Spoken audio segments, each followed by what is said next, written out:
We have a quorum. This afternoon, I'm going to call the meeting to order. And I just want to say that Susan can't make it here today, unfortunately, and I don't know if Sandy's going to make it at all. Mark, since you've got your pen ready, would you mind taking the minutes? Dale. Well, I like the Mark better. Yeah, but see, I don't have a pen or a paper, Dale. Here, Hey, I way came to go. prepared I not know to be you're up in prepared. the truck. Sure. Thank you very much, Jill. I appreciate it. Okay. Good job. The approval of the minutes of January 6th. Is there a motion? Is there a second? I'll second that. Any errors or omissions? I don't think so. If not, all in favor of accepting the minutes as presented, signify by saying aye. Aye. Opposed? So moved. Okay. Subcommittee updates. As I mentioned, Susan unfortunately has a conflict and is not going to be here today, so we will not be getting an update on the Trail Network. However, Georgianne, who's in the horse business, or likes to ride, Oh, great. would like to give some comments on that if she could. And I told her rather have her sit around for the whole meeting. Why don't we give her time here, and then she won't have to stay. Be more than welcome to stay. Georgie, go ahead.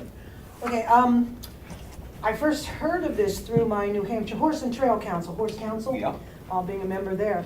And I'm really interested in letting Carroll County flourish at this. I Okay. think we need it. I think the people of Carroll County need a place to go. I mean, Freedom has a place, Acadia has a place, Dublin has a place where horse people can go. Businesses and people around the area flourish, and the little corner stores and the little bed and breakfast house people for this kind of a thing. Not on a grand scale, but on a moderate mom and pop kind of place where you could get lunches and camp, you know, for the lunchtime and trail ride. It seems that the other towns are encouraged to have conservancies and trail patterns, and we don't have that, and I'm losing it. I'm in Wolfboro, and at one time, when I first started horses 30 years ago, I could trail ride all day long, and now I'm pretty much chased out by motorized. I'm chased out by people that are more antagonistic toward us, even though I make every effort to maintain the trail that I ride, and I keep it clipped, I keep it clean, I keep it, you know, I keep aware of what's washed out and not go near there. But I think we need something like this. Carroll County needs something to let our horse people flourish and keep the horse people alive. I mean, equine science and equine activities are on the rise. It's a baby boomer's delight to be able to get a horse. It's equine therapy, equine psychotherapy, drug therapy, prisoner therapy is all done with standard grids and horses. And we don't have anything that would encourage those kinds of businesses.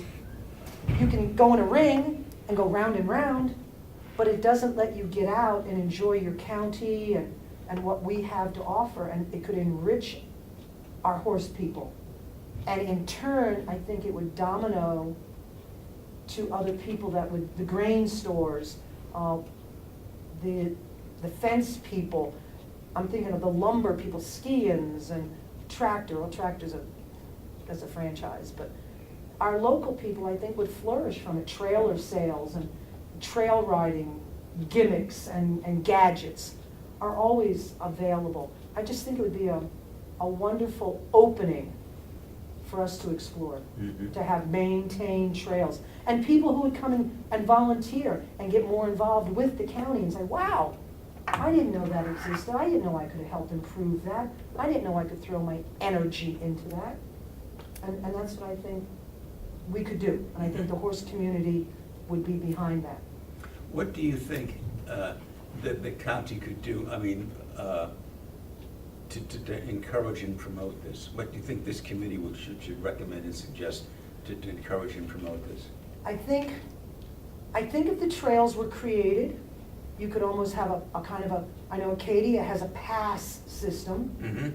It could generate some money, you know, the little pass system, if you're a county resident. Outsider, I don't know, you know, there's that opening there. The agribusiness that you could see from it, you know, people just walking the trails, if you have it non-motorized, you're gonna get hikers and the bird watchers and the horse people and the dog walkers, that I think there's a lot of openings, like, you know, I think we have to get some more commercial people in here and really business plan people and say, okay, if you're gonna have someone riding these trails for 3 hours, what can we do with those people to generate more interest, more revenue, more care for our land? I think it's doable to flourish. Okay. It's, because right now it's closed, right now we have nothing. So anything that we do to improve the land piece that's here. What do you see as possible revenue streams that could be generated from this? Could you kind of highlight those a little bit from your vantage point? I think the pass system would work real well. In which people would buy a pass? Buy a pass, and in Okay. the parking lot, your pass would be checked, Yeah, just like they do in national parks. okay.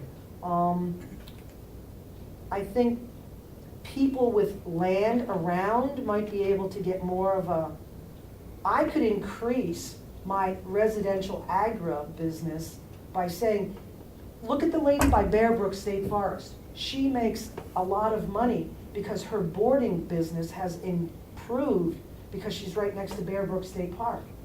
So her boarders and her people there go right on into the park and use that. But the people who go to her also stop for lunch out at Bosco Bell before they go into the park. There's supplies there, there's the beach there. There's a lot of little mom and pop businesses, I think, that could flourish at the same time. You had used the word borders, and I want to be sure that I Okay. understand what you mean. Would that be like a livery stable in which Right, people could right. keep their horses there? Right, right. On a 24/7 Right, now, basis? if someone out Okay. on Water Village Road had a Yep. barn with 5 stalls, and Yeah. I think there's one up on Walker Hill, there's a lady up there with a barn, it's totally empty. But if she could advertise and say, come board with me, put 5 horses in there, there's her income going up from something she could use by having access to this. I know Mishawam Farm makes their boarders, the people who live there with their horses, the horses live there. She does well because she has access to Freedom Forest. And that's a loop system Yeah. of that conservancy. And people are attracted to her business because she has access to that. And the trailer access here is great. You've got 28, you've got all plowed roads, you've got all easy access, well-maintained roads. You're not going up some dingleberry road, you know, it's all lined and it's traffic lighted and signage is out there. So I I have a question, if I may. Yes, you certainly may. Now, there's two types of boarding systems, Right. I believe. One is where you bring your horse, you leave it, and they feed it, take care of it and Full everything. board, And then right. when you want to use it, you come and get it. Right. And then there's another one where you're responsible for feeding and watering and taking care of your horse. They just supply a stall to put it in. Right. Is that correct? Right. And that's the full board is you bring your horse, you come pat its nose whenever you want, and the owner is responsible for everything. Semi-board or half-board or rough board is you bring your horse to my house, but you take care of it, you bring all the supplies, and you're responsible for everything. I just give you the little house to live in. Kind of like a college kid going to living on campus. So that would not require any labor on the part of the people that own the property? Right. Or insurance or anything Right, like that? insurance you should maintain, insurance is always a factor, you don't wanna be killed by insurance. You know, you really wanna have your insurance in place for, care and control, and your risk management people would have to come in if you're gonna do this but it's minimal.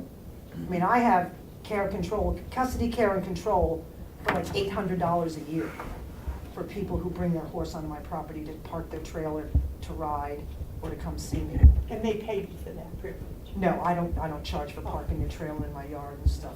I do have boarders, I do have a lady boarder with me, there's a friend who keeps her horse at my house, but she does everything. Because people come and park and ride all over my property and I don't charge them anything. Yeah, no, because I have lovely access to trails, so they look for people, they look for friends that have that service And so you make that connection. But think if they didn't have to do that, if they had someplace community-wide that they could go to. So they might hit me up once a month, because they could come here 3 or 4 times a month and make it happen. Mark? Could I ask, that pass system that's in play, I assume that's not a very expensive pass to No, purchase? no, it's a national park pass. So, Senior cost- citizen, $10. okay, so that answers that one. Yeah, but for other people, I mean, I'm a senior citizen, so I only pay $10 for it, Yes. but you For can get up to for- 50 or so. Okay, so we heard from a gentleman that was here that was speaking about developing trails, that when it comes to developing a trail, a path for horses, wider is better. So in the event some non-motorized comes alongside, you two have room to move, and depending on conditions and stormwater, it gives more of a path. What do you see as an ideal width of a pathway if you had your way? Is it 10 foot, is it 5 foot? I'd say probably 12. Okay. I'd keep it around 12. Laying on a highway. Sure. Width. So we are in the neighborhood of 800 to 900 acres, and some of it probably would be ideally suited for your activity. And we are also bordered by many conservation, Wolfboro Conservation, and other conservation properties. Do any of, and you probably don't know each one intimately, we have a map though, do any of those properties permit you to pass through? So if we were to open up some sort of trail network, could you get from wherever it is you live or someplace close to connect through to get to us and to leave us and go? You could. That would eliminate the parking pass and that. Well, we still have plenty of parking, Yeah. but I'm just Okay.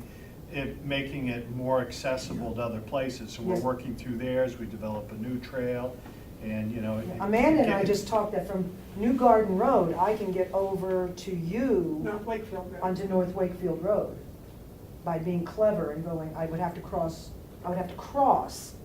like the snowmobiles do, I would cross a paved road. to Well, get to her. we're looking for where some interconnectivity could happen, and, you know, so something like that would be helpful, you know, in our planning. What other activities could coexist on your side of a trail?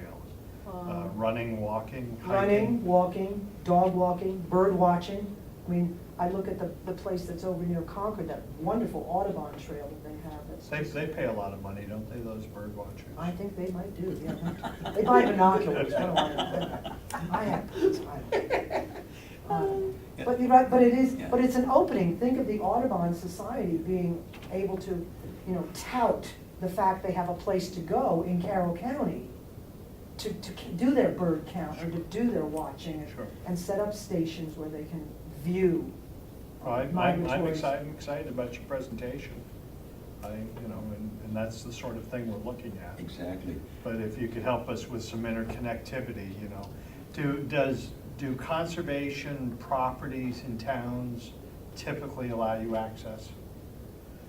Or do they shut everybody out? The snow one does, and the snow property does. I butt up into that into Brookfield. Okay, And they have some trails that I can crisscross and go through.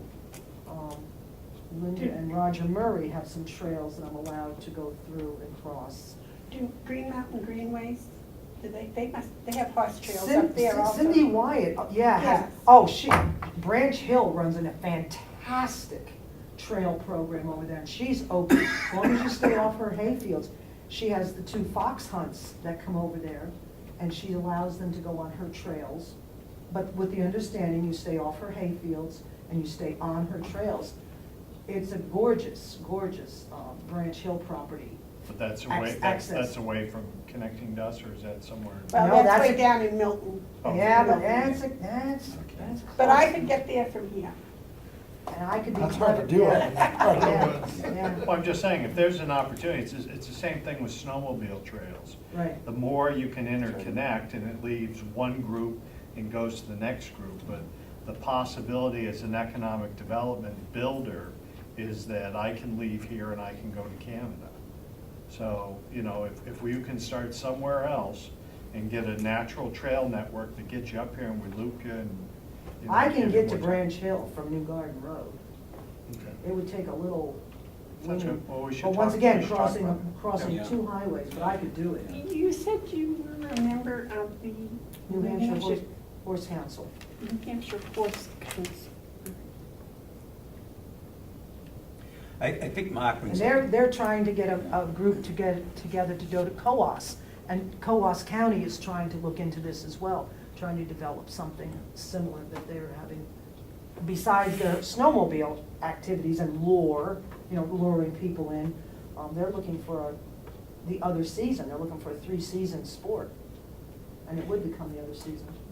There's this association, horse association you belong to, do you know if they have any trail maps available, like state trail maps or county trail maps, so that we could take a look at that and see if there was a possibility of any connections to tie in? Because I think Mark's on a good point here. If we could connect to a much larger trail network, and it could very well be that where we connect over here now allows some other trail system over here, which is, we're in the middle of it, now allows them to connect as well. So it really offers the opportunity of extending greatly what the trail network could be. I can scout around and Could look you for- see I'll if scout that around and information see. was available? Because I think that would be very helpful for us.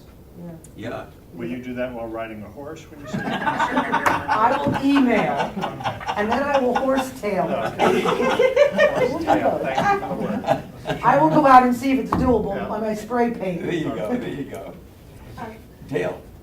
Question. Sure, Bill. For the average horse person to trailer their horse somewhere in Carroll County to an area, I don't know how to properly phrase the question, but how much area would they need to make a day of riding, to trailer their horse to an area, to ride for the day, put the horse back in the trailer and go home, to make it worth their while?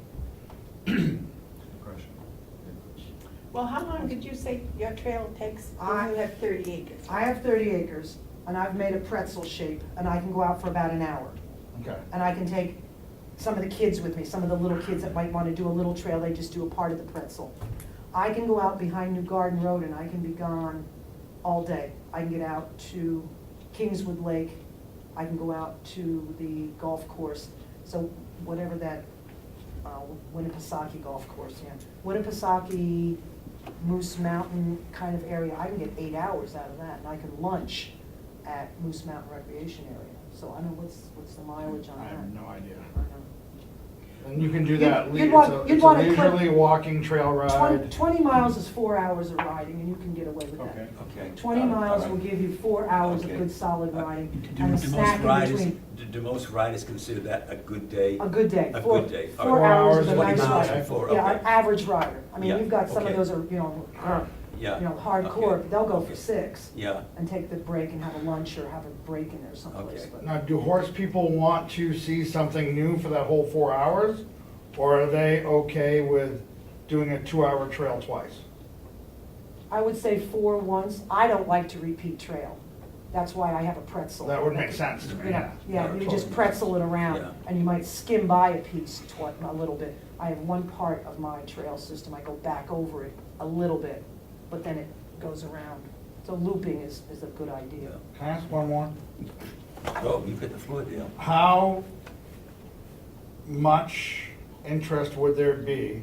Now, this is me thinking outside the box, because that's what I do. Yeah. Think outside the box. How much interest would there be to have a boarding facility on property and have there be riding available as well? You tell me when it's put up and I will fill it. I will. If you put up 20 stalls, I'll fill it for you. Really. Rough board, real, rough board. Full board, rough board. Rough it. What is the going rate for rough and full Full board board is between 500 and 600. a month? One lady does month? 675. A month? That's- Those yeah. horses eat every day. Yeah, and plus those people, and that's because they're paying for the grain, the hay, Yeah. the water, You got the built-in hay, you got shavings, built-in shavings. Yeah. cleaning the Yeah. stalls, all that, that's a full board. Yeah. And a rough board is how much? 500, half 600 a it. month? You No, can no, half that's it. Oh, half full. board, half board, yeah. Yeah, you can half it. So 250 Yeah, to 250, 350? 300, right, right. Now, does that include paddocks, or does that just, That'd be a certain amount of 40 by 40, 40 by 60 turnout, pretty minimal, but it's doable. 10 by 10, 10 by 12, 12 by 12. and they come and turn them out and put them in, or they let them come If in and they're, out? if they're on, yeah. If they're on rough board. Off on the rough, right, correct. Do you think you could fill that same 20-stall barn for a rough board?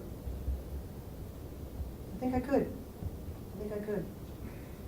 If you had trail access and could Right, prove to these right. people there was something to do when they came to see their horse, yes.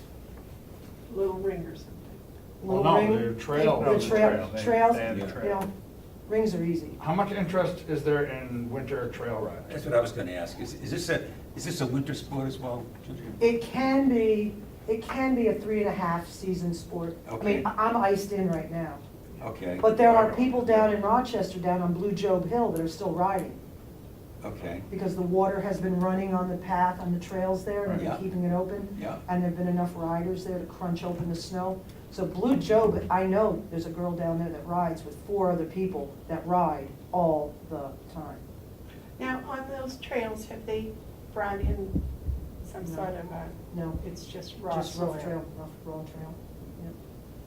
I just did some very rough math here. And a full Yeah. board at 600 a month, 500 a month, 500 a month. Take 5. 20 stalls 20. is $120,000 a year. Yeah, But there's a lot coming out of it. There's a lot of expenses that go with that. There's not much left at the end, once you Well, pay for all of that. If you do it right, 20%, 25%? I was thinking 30 to 35%. All right. don't you have a labor system in place here that could kind of knock that down a You're- little It's bit? kind of been eliminated because. Has it been? Oh, Because of yeah. education and training Oh. and rehabilitation process. Yeah. Yeah, but look at the prisoners, the pit bulls for prisoners, and the standard bred folks have that. The standard bred reclaiming system, when standard breds come off the track, they put them at prisons to train the prisoners so they come out with a career. Standard bred rescue. All options. We All- are so broad in options Yeah. here, it's, It's just opening doors. yeah. And every time we think we focus, we open up another door and there's 73 more options.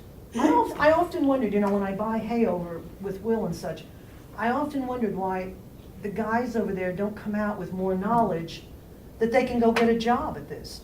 I mean, I hired one of the guys, they came out and they did a great job. The young man was wonderful.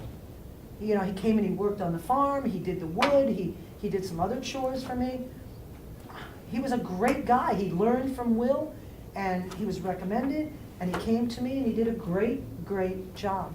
Pleasant, wonderful young man. Well, that's so nice to hear because we do want to rehabilitate them, You know, and help them become. if it was more education driven, I think it could be a rehab kind of place. Mhm. We're working with me, the man in charge of the House of Corrections has made great strides in the past 4 years, Mark.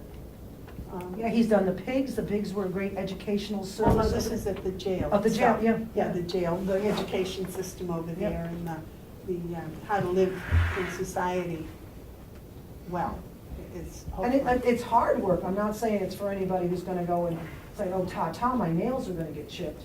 It's hard work, but I think it's gratifying, and I think the people who get involved with horses and develop that love of animal and land and purpose, I think they want to be part of a better place to live. I agree. You had made a point, and I just want to pursue that too, as a possible revenue stream to some extent. And that is, if somebody's going out for riding for 4 or 5 hours, is there a possibility that they may want to bring a lunch, or they may want to buy a lunch to take with Yeah, them? yeah. Do they generally do that? Yeah. Knowing they're going out for a Yeah, 4-hour ride, yeah. do they bring food? They will stop and get food, or, Yeah, you know, okay. buy, like Bosco Bell, when I ride at Bear Brook, I stop at Bosco Bell and buy things, I go to the donut shop. The little Chichester cutoff store, I go there for their apple cider donuts, Mhm. all about that. Yeah. And if you look into Live and Let Live Farm, they do a fundraiser. They have a trail system mapped over in Chichester. Mhm. When they do their fundraiser, they can get anywhere between 70 to 100 riders. And you pay $30 to go. They provide coffee and donuts in the morning, they provide a little potluck lunch, and they make money to support their rescue system there. Yeah. It's a big moneymaker. So if you had this in place, and you said we're gonna have Carroll County Day, and if you pay $25 for the ride, you put your $1 million $1 million insurance policy out for the day, which is pretty reasonable for the day, you could bring in 50 riders to go for the day, For a day. for a day. And could you extend that to have I mean, like tack people selling their wares, horse Oh, people yeah. selling their saddles, and oh yeah. make a whole Day of it. equine You remember the old equestrian farm day we used to have, the ag day here? You could line No. up their little the food trucks and stuff like that, Yeah. you could. You just call it Carroll County Day, ride for 6 hours. So if Steve got his hot dog steam cart out at the 2 mile mark, 2 hour mark, he would make a bundle. He would make $1.50 Okay. at the end. Right. Cokes, sodas, juices, we're mostly juice people, Yeah. non-carbs. Juice and cider donuts. Yes, You but know- I'll tell you what, if you sell carrots and apples, you'll make a fortune. There you Yeah, go. yeah. Those Mackenzie horses. Farm, bring Mackenzie, are they still Carroll County? Mackenzie's? No, that's a no. Then we'll use somebody else. Yeah. We have. We have some. We have Watten's Farm, I'm sure Oh, they there do we more go. than We we'll got it. supply. And many over in Wolfboro, yeah. But, no, because I'll spend more money to get Oh, snacks. for the my horse, than I exactly. do Yeah, for myself. myself, yeah. Exactly. Let's get our priorities straight here. Is there any sort of governing body, Motorized Trails has DRED, and DRED sets up funding, and those groups then take care of designated trails? Are most of your trail network done by people that are riding themselves? I just do my own, I do mine. I'm on Trail 17, I think I'm on the snowmobile 17 out there. They might come and groom the back trails, but Right. I trim my own. But there isn't any guiding organization? No, I do my cutbacks, just Okay. trim backs so I don't get smacked in the Right. face. So you ride on snowmobile trails? Yeah. Yep. And private land, and dirt roads, and fire roads. So to get back to my 20 stall full Okay, board 20, idea. he's building. He's zeroing in on that. If you fill that barn with 20 horses, we'll also give you 20 owners. Would they be willing to, for X off their full board, donate or volunteer to maintain trails? Horse people are always looking for a bargain, always, always. So if we had a 4-hour trail system here for rough full board day trippers, you could get a group, name it the Carroll County Horsemen's Association, Trail whatever care, it is. Yeah. trail And management. they would, Bus person, yeah. sorry, I told you, I keep telling you I'm not political. They would take pride in their trail and try to keep it. Yes. Okay. Because it's gonna benefit them and that's their sport. And if That there is was their an- sport. Education side of it for children and people maybe want to get in horses, 4-H. Well, Huge 4-H there is. Yeah, yeah. equine. And you could intertwine all that together. I started the New Hampshire Equine Charter School Well then, 5 years ago, Okay. 7 years ago, I said 7. so you're in charge of the 20 stall boarding. Give me my muff, I'm ready. Volunteer purpose. I do 14 now, so you're not telling me a You're challenge. nuts. But okay. No, yeah, What can I tell you? I have 14 on my phone. perfect. 14. No, 8 are mine. I thought I was nuts with 2. I know, right? They- You can only ride one at a time, you know. But I have a couple senior citizens that have been with me forever, so they have to stay. I have a couple rescues, they have to be catered to. Now, that's another I have a thing. little girl who can't be parted from her pony, so the pony has to stay. Oh, you're soft as a grape, just like me. I love it.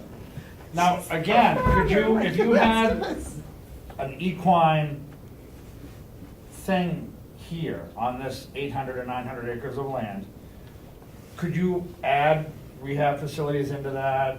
I always see, like blind children or children Yeah, in need. Could you Carroll put that County in? we lost our therapeutic riding. We've lost that. That's the word I was That went by the, that went by So by the it wayside. was something. It was something, but the barn where it was closed because they moved out and went someplace else, making $1 million there.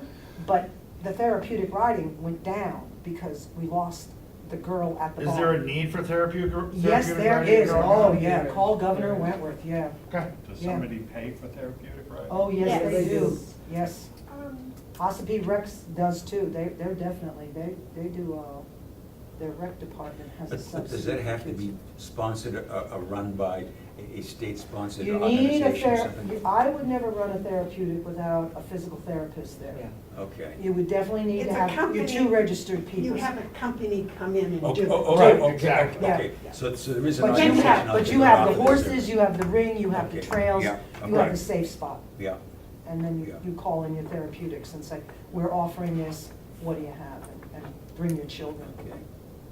But there's emotional as well as not only the therapeutic disabled and stuff, but there's also emotionals. And one of the biggest therapies for some of these young girls and boys who have been held captive is equine therapy. That is one of the greatest new psychotherapy systems going out there. Horse therapy for these people. What do they call the ski programs they have at the different ski areas? Adaptive. Adaptive. It's adaptive They riding. have adaptive equine Adaptive riding. riding. Yes. I was associated Because your with one special, and your in, Special Olympics have been driven out. Your Special Olympics were down at UNH, and they lost their girl down there that was doing the Special Olympics, so you can bring them right home too. Because there was a Special Olympics for horses, which would hitch up, would couple right up with your therapeutics. Do you know if there are other counties in New Hampshire that are using their county-owned lands for these type of programs? Or would we be unique in that? What county is Dublin? Over in, like Peterborough? Cheshire County? Yeah. Cheshire? Their conservancies are using theirs to great advantage. Okay. They're down in the I think quarries. Cheshire and does stuff. have a very Reclaim- active They've reclaimed the conservancy. quarries, and they're Okay. just beautiful. And the Okay. rail trails down there, they're just gorgeous.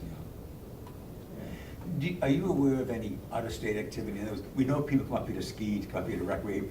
Are there people from out-of-state who also come up here, bring their horse up and do equine activities? I'm not sure about New Hampshire, but I know right now, I just got my notice from Acadia saying, make your booking now if you plan on being here this summer. Okay. I have to book in the next 10 days or Yeah. so to get a decent booking at Acadia, to spend a week at Acadia. And that's 1 week at Acadia? Mhm. Yeah. And you take your horse? Take the Do they horse. have a boarding facility? They have a stable there, it's franchised out, but Right. you can go to Blackwood Stable and you pay them the money, you pay them the campsite, and then you get to use the park. So they're- Unlimited riding Unlimited with your horse? with my horse. And they have carriage rides, which they also franchise out. Is that an activity of any interest, carriage rides? Most people Yes, just driving is becoming also very popular for the more mature people. Okay, but that require a wider trail other than the 12 feet? 12 feet, yeah. If you made it a one-way trail, 12 would do it. If you did the loopy, Yeah, yeah. so there'd be no return, Yeah. 12 would But be that's safe. becoming more popular? There's a, Sandwich has a driving group, and some woman in Sandwich has donated her land to the driving group.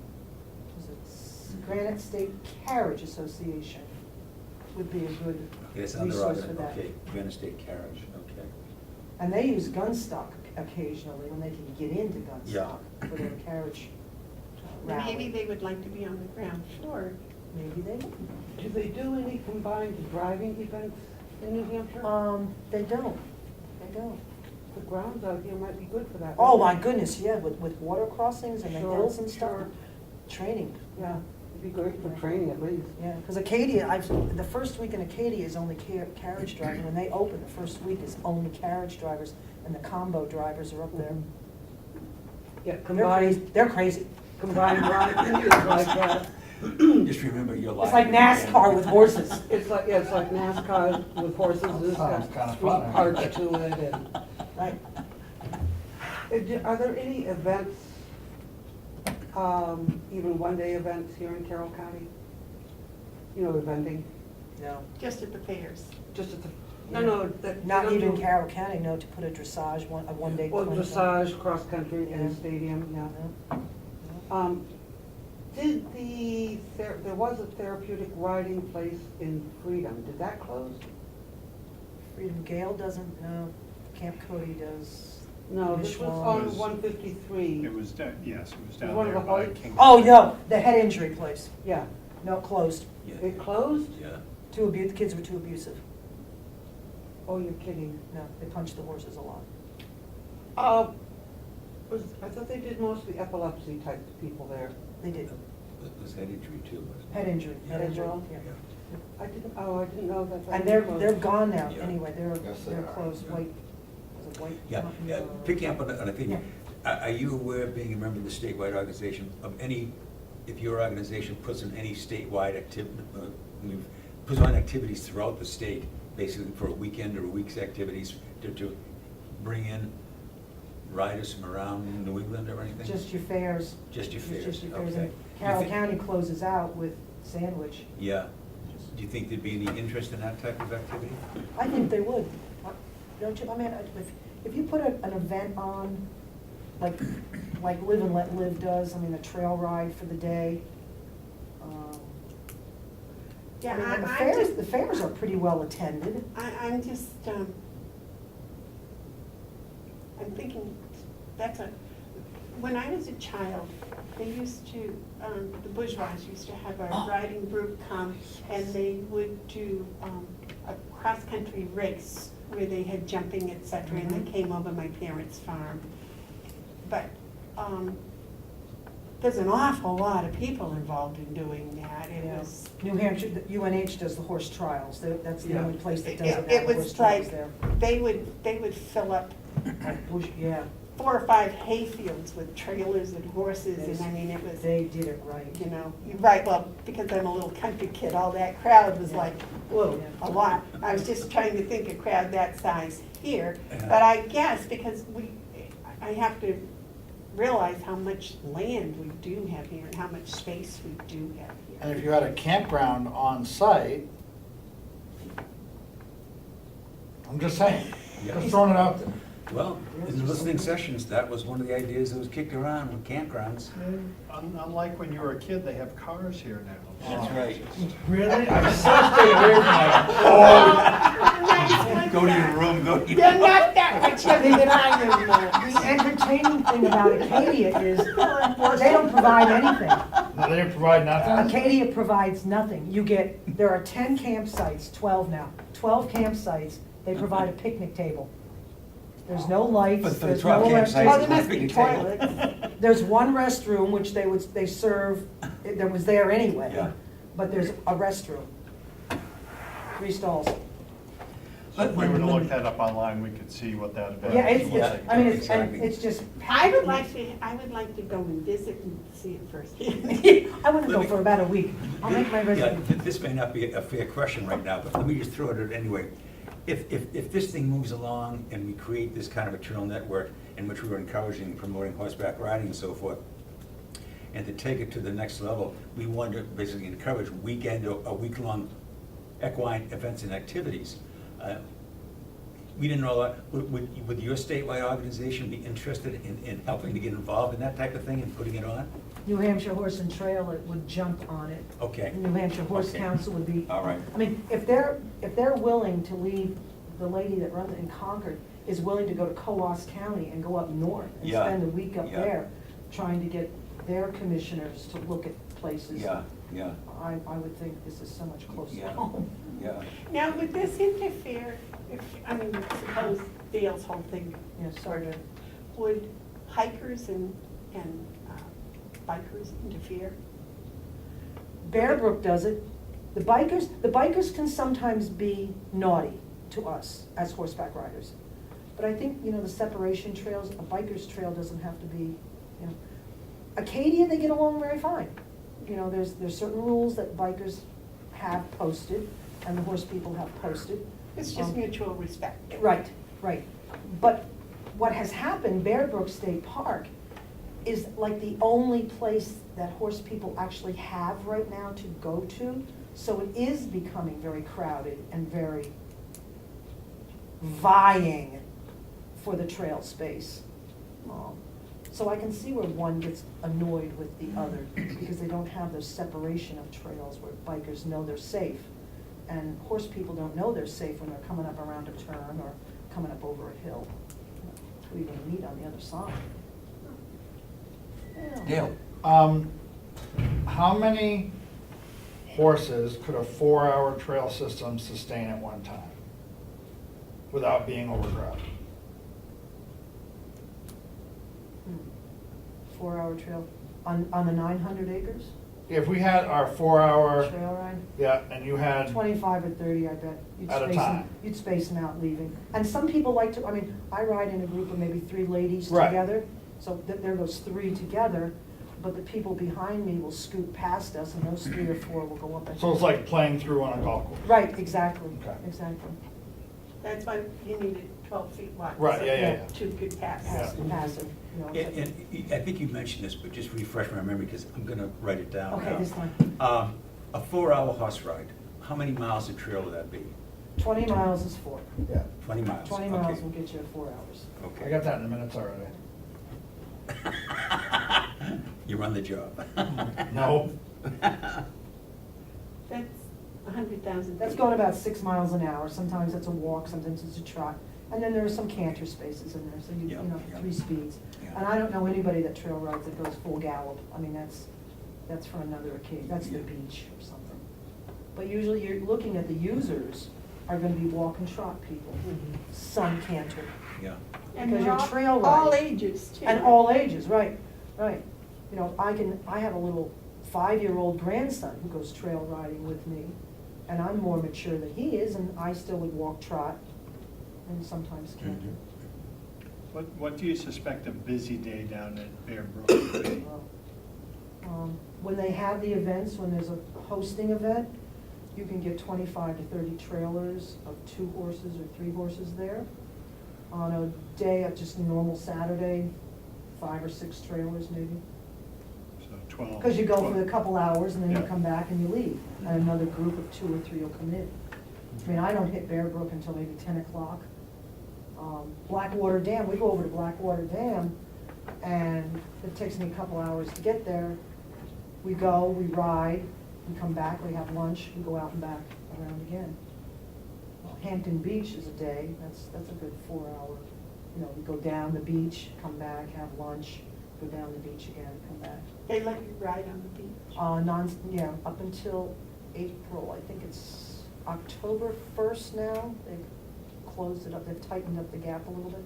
I think it's October to Memorial Day, that weekend, and then you're no more. they do the same in Scarborough, Maine. Yeah, yep. They do And the that's same certainly- on Plum Island too, isn't it? Yeah, I think so, yeah, and there's another one, Hampton does it, and a little bit up in I Maine. haven't ridden in New Hampshire or Maine, but I've ridden at Plum Island. I mean, and there's, I've seen 10 or 12 trailers down at Hampton, and the beach doesn't get crowded, it's just, you know, Probably wouldn't. no. Do they clean up after themselves? They do. They do. They do, You have to. yeah. And people who don't are usually monitored by the ones who will go and clean up, so we don't lose it. We Yeah. don't want to lose it. Yeah. And that would be the same mentality, I would assume, anywhere they get to ride. Right. They don't want to lose it, so they're not gonna abuse it or Right. neglect it. Right. So if you say, don't go off the trail because there's a water crossing here that we're trying to preserve, you probably won't find a horse person breaking that rule because you don't want to lose something that's just been given to you as a treasure. Right. And Bear Brook must close the trails during mud season? Mud season, there are some trails that stay open, but they close off those ones back by the pond. Okay. And some of the ones that are rootier, Yeah. I don't know whether that's a word, but the ones that I have know bare, what you yeah, mean. yeah, those are kind of closed off, they're treacherous back there. I want to thank you very much for coming down. This has been a very educational and informative time spent here, I don't know. really. I didn't want to make it a one-man show, but, you know, I love to ride. I love to Yeah. ride, I'm invested in my Yeah. riding, and I'm invested in the groups that And- want to ride. And I want to ask again. Without if- question. If you could, if your organization has any sort of a trail map here, specifically for Carroll County is what we're looking at, what you recognize is a trail system in Carroll County, and if possible, picking up on Mark's point, if we could somehow tie into that That trail network. interconnection. Yeah. You see what I've got for Or trail we- maps. or we help people build that connection off our Yeah, property. exactly. I mean, I would just think that the bigger the network we have here, trail network, the more attractive it would be for people to come and ride. You know, I love the idea of putting in the canoe on the Saco River, and then you canoe down, you camp overnight, you canoe some more, and people pick you up. Yep. And I was just thinking, you know, we could be like a put-in place, and then they could go around, or that we could be a overnight place in between two. They do that in Dublin. Put in and then take Yeah. out. Oh, do they really? Yeah, it's a horse, it's a, what do they call it? It's like a tail thing, they go to another, a bed and breakfast. Yeah. And they put the horse in, and then they go to the next one. There's like 4 houses that you go at. You start out, you go to a snack, you go to a lunch, and you go dinner, and then you come back, and they pick you up on your horse, or not somebody else's horse, whatever. And isn't there at least one place in New England, northern New England, where it's like the hut to hut for the hikers? Yeah, yeah, There's the ride to ride, right. Yeah. you Yeah, know, maybe. over multiple days, I think a Yeah. week or. Oh, so. yeah, cross state, Cross state? and they're over at Green Mountain in Okay. Vermont. Okay. Right, cross state, yeah, we lost cross state here. Ooh, it's too bad. Yeah, because we have nothing to offer them. Cross state's big, 100 members strong. Yeah. And they go to Green Mountain Horse site now. Mhm. And they go down to Massachusetts now, and they're 100 strong. And activities like you're talking about are good for all the people that are boarding horses or whatever, and the more interest you generate, the more it's going to help all the people that are involved in anything to do with horses. Because it's just. One more question. I'm not sure at this point in time what the state of some of the farm buildings we have here. But say that someone was interested in basically leasing out and having a boarding stall system here. Do you think there'd be anybody interested in that and taking that on as a business? To run it or to build it, or? No, not necessarily builders. build it, but to run it. Says, okay, you know, I'm leasing this space and you can board your horses here On a full-time, on a year-round full board basis? basis, right? I'll give you my name right now. Security number. Okay. I mean, you look at the kids that are coming out of UNH, they need jobs. Look at the kids that are coming out of Sentinel College. Look at the veterinarians that could be on call. The veterinarian businesses would thrive with this too. Mhm. They would be on call. You've got Yeah. 4 good veterinarians or equines around. Yeah, They could practice, come and practice, and you could be there. Yeah, you've got a lot of kids who want to return home after they've been out, but there's no place for them to come to actually set up in a quality place. And UNH is turning out some really nice horse students. And where do they go? yeah. They go down to Massachusetts and run farms down there. And they leave and they go to Florida and run the big farms down there, down in the big diamond area, the triangle. Okay. And you got your snowbirds. I mean, there are a lot of snowbird people. I know. I mean, my neighbor takes her horse back to Florida. She takes her 2 horses back to Florida. is that right? And she brings them back up here in the summertime. My cousin does that to North Yeah. Carolina, sometimes I talk to her. Interesting. Yeah, Okay. because she wants the summertime up here where she can actually work her horse. Yeah. Keep it in condition, so when she goes back to the Florida circuit, her horse is all tuned up and ready to go. She's certainly not gonna work that horse in Florida weather, Yeah, you know, to keep it tuned up. yeah. And we've also lost 3 big events up here. We've lost the Attitash Oh, God, yeah, jump, that we was- lost that one. That was years ago we lost that. Yeah, lost that Too one. bad. Was that because of lack of interest? I don't know, but that was I mean, I drove up all from Boston to attend that, to watch it. Yeah, and that's just to watch, never mind spend money in. You're right. Right. There was another one that was down near the coast. It's not Silver Heels, but that was another one down there. Big jumper, hunter jumper. Yeah, big hunter jumper show. And that facility, you know, there was no interest with the people because there was no calling card for it. You know, you get a calling card where you can have it, then you get people calling you saying, oh, can I use your facility to put this on? Mhm. You know, Coyote Run, I think it is down there. Coyote Run out of Durham. Big money, Yeah, I'm big not money. familiar with those. Oh, you would, unless you have a $60,000 horse, you don't get in. Okay. It's gotta be big. All right. Could you explain what you meant by calling card? If you had a facility that was really a quality facility, and people knew they could hire it, or they knew they could lease it out for the day, you would have that where cross-state would call you and say, could we use your facility as our base for cross-country, you know, for cross-state riding? And they're there for a whole week. These people for cross-state come for the week. They camp for the week at your place.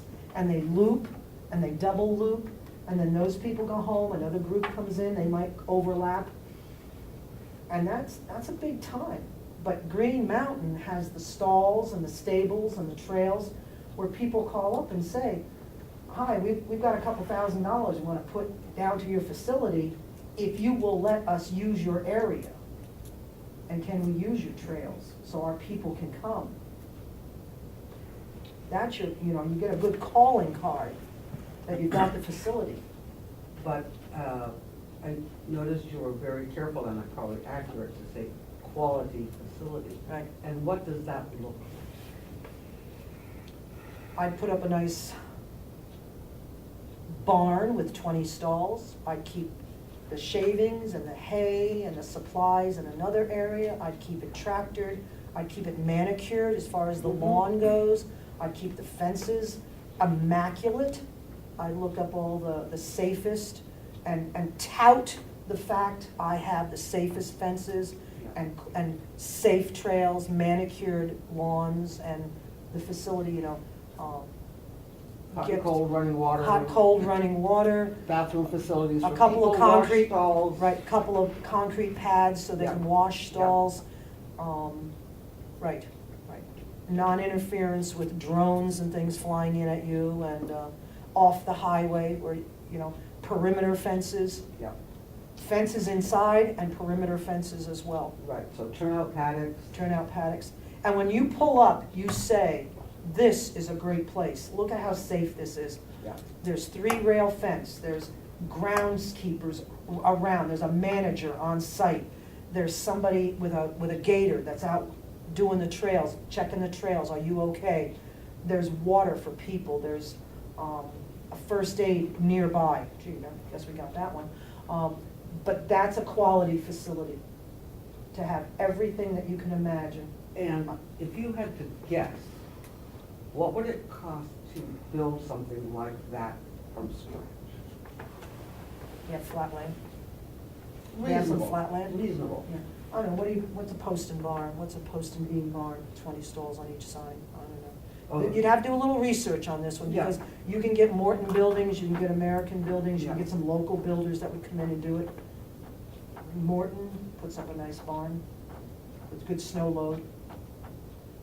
Some of the local people 20 contract stalls, that. that, 20 you said stalls. per side, so that'd be 40? No, 10 and 10, I'd put 10 and 10. 10, okay. I'd put 10 and 10. 20 is the number we're working with. Yeah. 20, we're working with 20. 20 we're working with. And a couple run-in sheds on the outside, we'll Right. get to Yeah. that later. So that's basically a 30 by 60. So I'm guessing that, knowing what we put into renovating burnt metal, Yeah, yeah, I'd say probably about $500,000. half would do it, Half- But that's gonna- Half to $1 million. yeah. And but look at the generations that you're, I understand. Servicing, I'm yeah. just trying to Yeah. give people an idea Yeah. of what kind of numbers we're Yeah, looking at. it's not gonna be like 10,000, because that's not gonna, Yeah. but to put up a quality facility Right. with the footing and the driveways. Yeah, but then are we pricing ourselves out of Well, I the would phase range it. for the I local don't- I person that don't has a know. horse that wants to come? Are we still doing $10 a day? For your parking, that's just parking to use the trails. We're talking, I think if you phased it, so let's get the trails up first, let's see Yep. how we're doing on that. Let's get them manicured, let them be the gossip on the line, let that be the fire, let that be the smoke. Then maybe we can put up A run-in shed. a run-in shed or a 20 stall. Let's put up a little campground with just picnic tables and see how we do on weekenders. Oh, that worked pretty well. And then phase in the next, I'd make it almost a 4-phase step and see where the problems are. And 7-year conquer. plan. Yeah, yep. I wouldn't say, oh, let's do this tomorrow, because that's ridiculous. You can't do that. You couldn't do that. But We you can could do give, you anything. could give us hope, that the trail system would be there. Uh, Mhm. And then maybe the day camping, come for the day, have a picnic table, have a little facility there with running water to water the horse. That could be phase 1. And that And would then- be a benefit to the hiker and the Right, biker. Yes, right. it would. The water source and a restroom would certainly be that. Mhm. And if you're doing for the picnic table or whatever, then I would suggest some sort of a permanent or at least temporary canopy overhead to keep them out of shade, or to give them some shade. Yeah. There's that New York State Park that does that. I don't- They put it's a long, Belknap County Farm does it. They have just a long, I don't know what a gazebo kind of thing. Just straight down it, 2 posts, and they run a roof over it. And people sit under that all day long, and they back their trailers up to that, their picnic tables there, and it's in the shade, or rain, or Sure. relief for the day. Storage upstairs. Yeah. Did you find one, Dale? I did. Good. $68,000 for an 8-stall barn. Good way to start. Good way to start. If you don't fill that, then you know it's a bummer, then you do it, and you put tractors in there, or Oh, don't say People. that. We will find a use for every People. building on this property. Perhaps next time you could show up with a little more enthusiasm. Right, yeah? Some passion would be handy. Oh. I was gonna do that, but I was afraid, If you had like horse pom-poms and rode in on one of those little sticks with a Oh, horse head on. I have one that sings. Yeah, Oh, oh, my goodness. perfect. I am sure her pony would get in the elevator. Yeah. Probably would climb the stairs, actually. No, it's been good. It's been real good. Yes. I hope I've Thank you very been much. Oh, you've been helpful, you've or been something. Very, very Extremely. informative. or entertaining, if nothing Yeah, else. well, All no, of the above. More than entertaining, you've given us a great deal to think about. You fleshed out one thing that we had been discussing, and that was, horseback riding and so forth on the trail. And you've certainly given us a great deal to think about on that, and opened up opportunities that I'm not sure at this point we had thought of. So I greatly appreciate you coming down. Thank you very But much. if you can, I would Google Acadia and see what it's like. Yeah. I'd Google Green Mountain Horse Yeah. over in Vermont, just to see what they do and how they've come along. Green Mountain didn't go up overnight, and they're one of the most popular, well Yeah. sought after Yeah. systems and barns of all. Uh, And UNH might be a good fun. Because you didn't state so at the beginning, would you tell us your background So- Background. in the equine system? In the equine system. I got my first horse when I was 30 years old. I'd always done rent to ride, got my first horse. I'm now up to 8, I have been up to 12. Due to my interest and going to clinics and workshops, I got very connected to Myrie Equine Complex. I went enough to that. I was one of the co-founders of the New Hampshire Equestrian Charter School, ran that for 4 years. When federal funding ran out and charter schools were kind of foo-fooed in New Hampshire, the program was picked up by Dover High School and Spalding High School, and they took the equine studies to them. So we were very successful. We had I think 40 students enrolled, and we graduated 3 classes that came out of the equine studies as a high school. It was an equine charter high school. And I'm a horse owner, been a horse owner ever since. I run a small farm in Wolfboro. I've done lessons, I do trail rides of my own.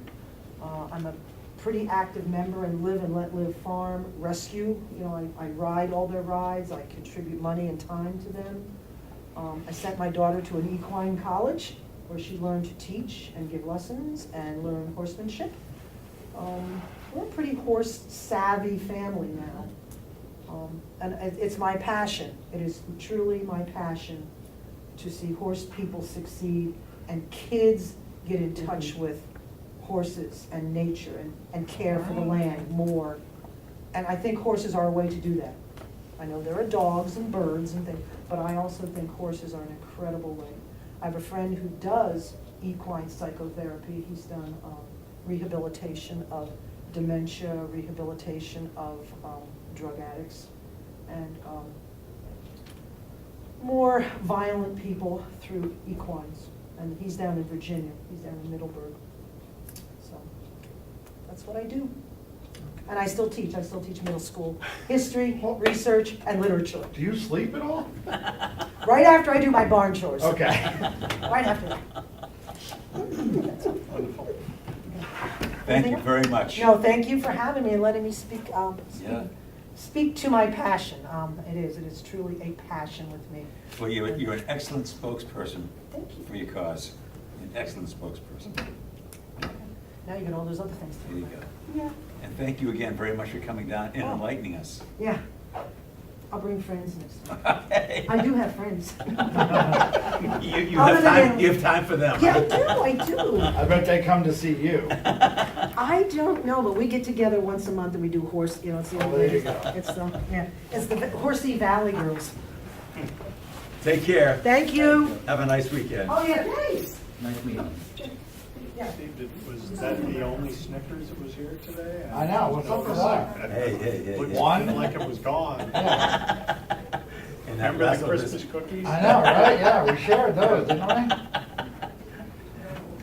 Sorry I was late. Nice to have you. Yeah, that's Working right. on a federal grant application. Is this for the North Yeah, Country Farmers Co-op? yeah, it's due a week from yesterday. Uh-huh. And what's it for, if you don't mind my asking? Value added producer grant. Uh-huh. Through USDA? Mm-hmm. Okay. All right, getting back to the agenda, the Agricultural Learning Center. Now, Excuse I- me, what's her name? Georgianne, Who? I can't remember her last name, but Georgianne? Why don't we ask our secretary? Well, okay, thanks. But I wasn't secretarying at that point when she said her name yet. When Amanda comes back, since she lives Okay. in Wolfboro, I think Amanda will have her name. Thanks, Mark. You're the best. I've been sitting in that chair when it's been thrown at me, so. Yeah.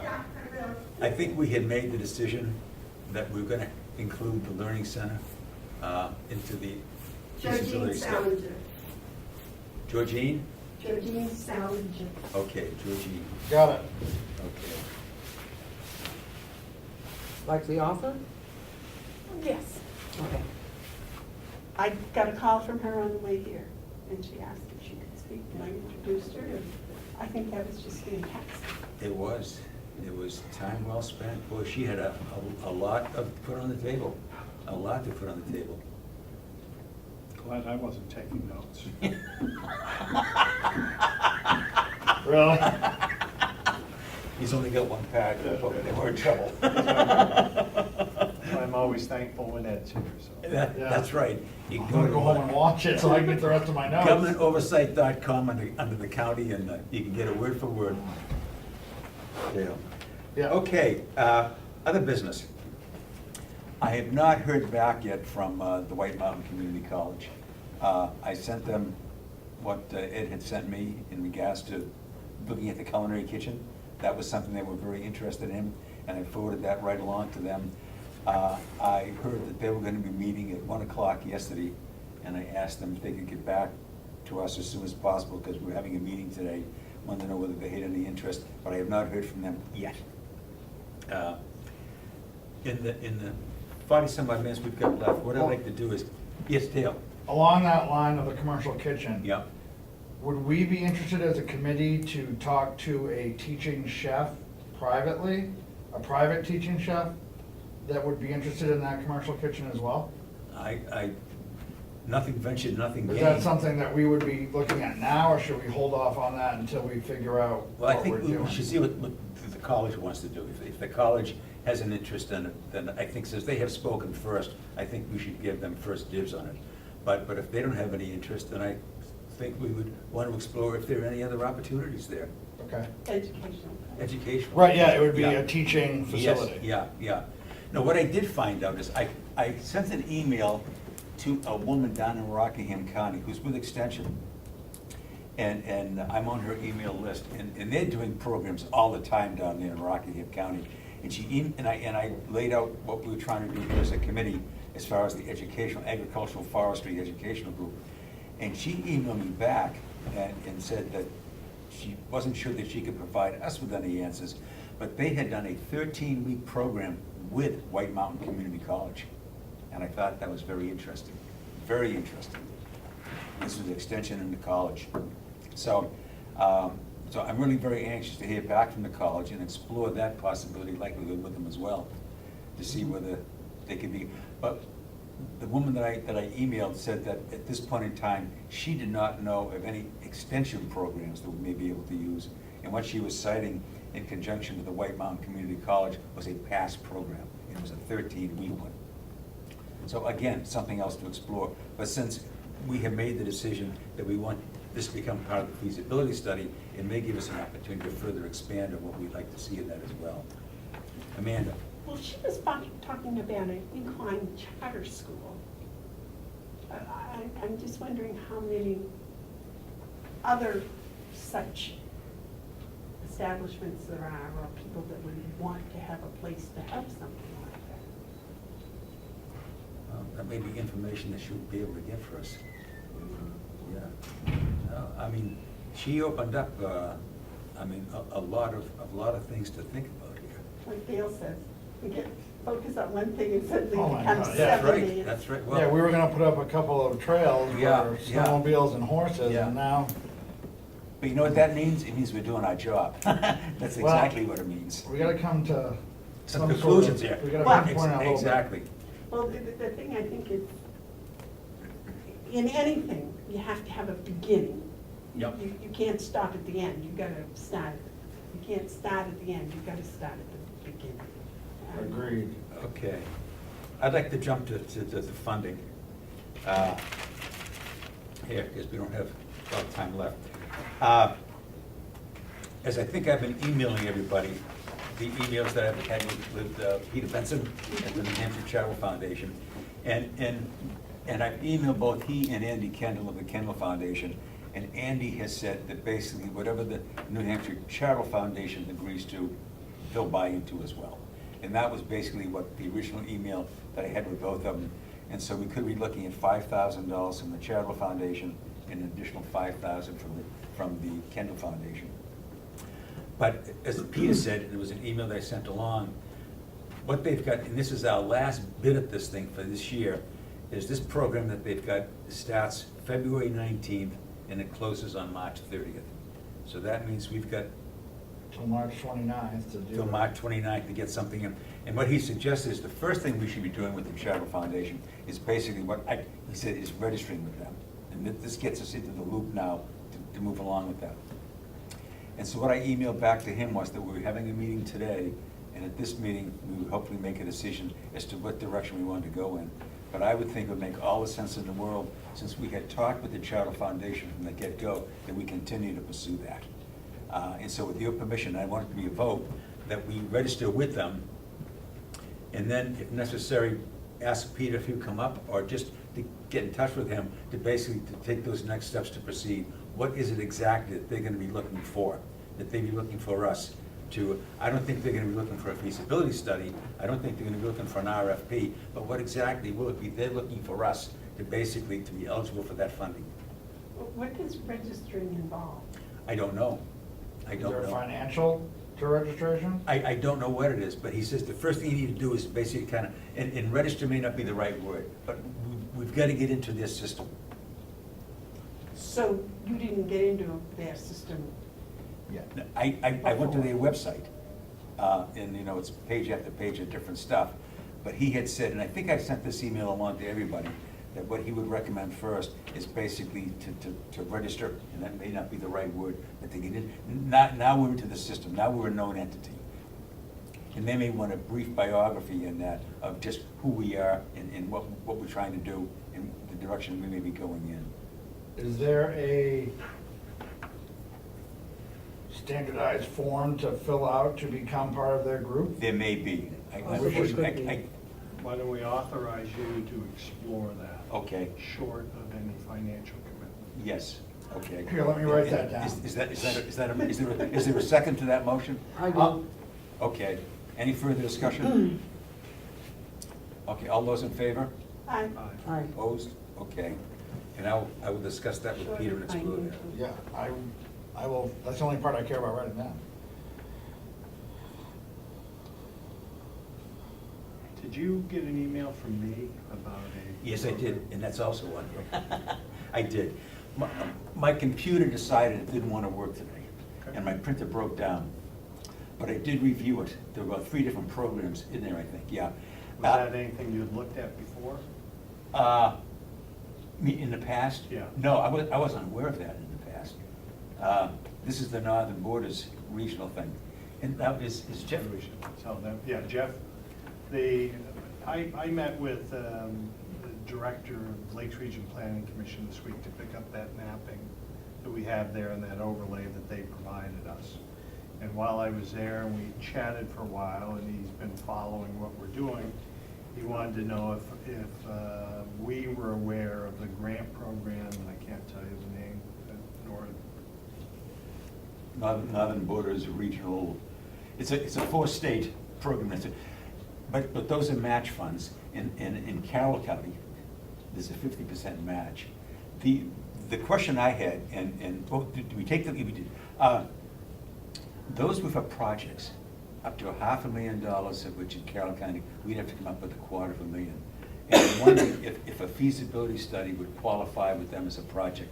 They did list some things that were projects. One was infrastructure and things of that sort. But I didn't see anywhere in there, in what I had read, that money for a feasibility study would qualify as a project. Like what we talked about with Georgie Ann there, you know, that's a project. And we could be eligible for up to $500,000 goal monies, but we would have to, it's a 50% matching in Carroll County. does the matching have to come from the county itself, or could it come from? Counties, there's a list of agencies that are eligible for this. Counties specifically are eligible for that.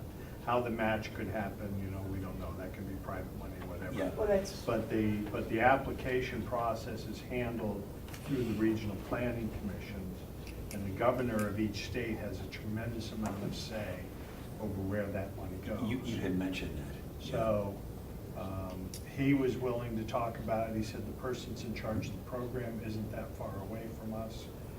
Said explore the documentation, maybe we can share it with everyone. And just because it has a pay feature to it, it may not be what we need for a feasibility study, but it may work for the county for another project. It might work for something we're talking about for someone else, so. Yep. But it was a nice avenue, but that all just came from asking for some help and his understanding that we're looking at a very large parcel, and he's out there and he's willing to talk to us and they're willing to help, so. And I think it's definitely something that should be pursued. As I said, my computer all of a sudden decided it didn't want to forward emails. And my printer stopped printing, so I couldn't even print it out to bring it down here. But that will get taken care of. But I thought it was an interesting program, and I think we definitely should pursue it.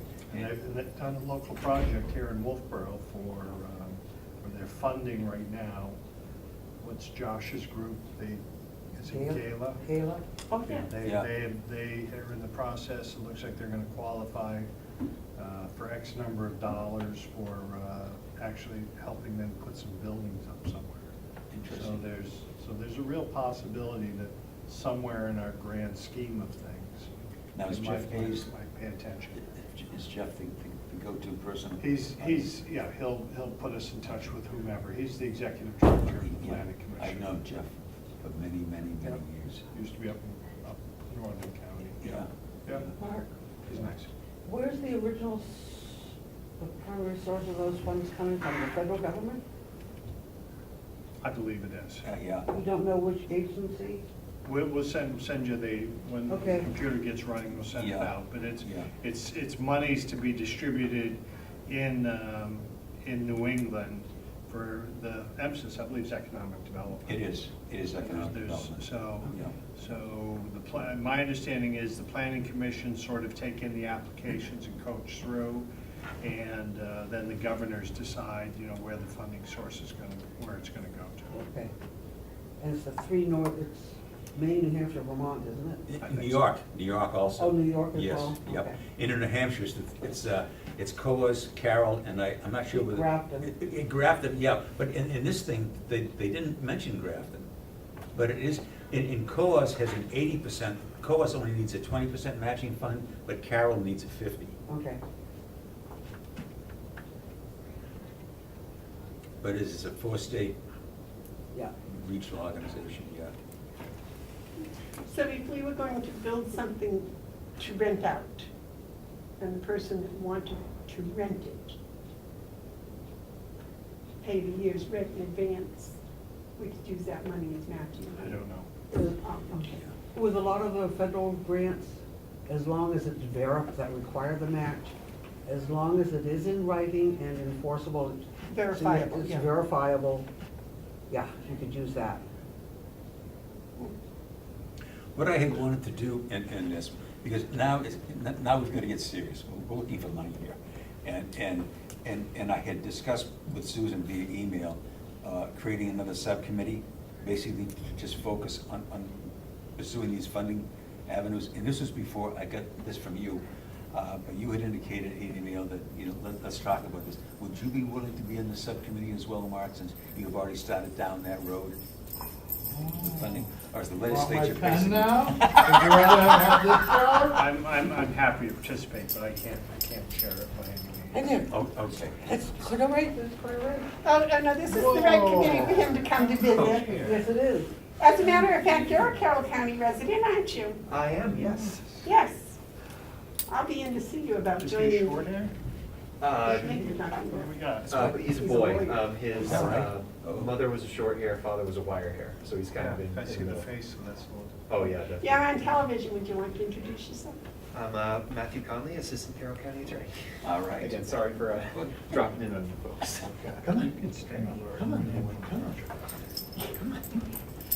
I wasn't asking you to chair, but just to say you've started this contact with what could be Oh, really yeah, potential. yeah, no, I'm happy to help. Okay, all right. Um, Amanda? Yes, I think, in agreement with what you were saying, getting to the funding, we need to figure out exactly what we're going to ask for. Exactly. And I think the last meeting, when I wasn't here, part of it, you had agreed that it would be the Agricultural Learning Center. And possibly, and potential uses for the farm itself, agricultural and forestry. I thought we had agreed from the very get-go that the farm aspect of this thing and the forestry, we didn't feel we had the expertise and knowledge to do it, so we're gonna put that in the feasibility study right from the get-go. What the possible uses for the farm may be, the farm aspect. But The farm is all of the it farm. is all of it, yes. But then the Educational Learning Center, a couple meetings back, we decided that that would also be included, another component of the feasibility study. So it's just those two.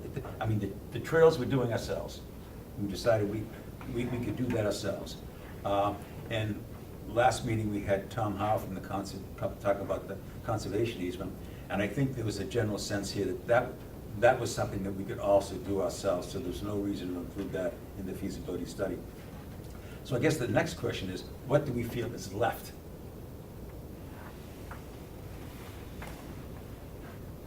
The Agricultural Learning Center. Well, we already covered that, yeah, that's gonna be included on the feasibility. But I think we need to to show a little more as to what that is. See, my concept is that would be something that would utilize the entire property. Yes, And yeah. you're talking more, I think, in the planting in the ground approach. No, so. to me, agriculture is the broader term. It's more than just farming, it's also forestry as well, Okay. as far as an educational learning center. Okay. Okay, Well, forestry is fine.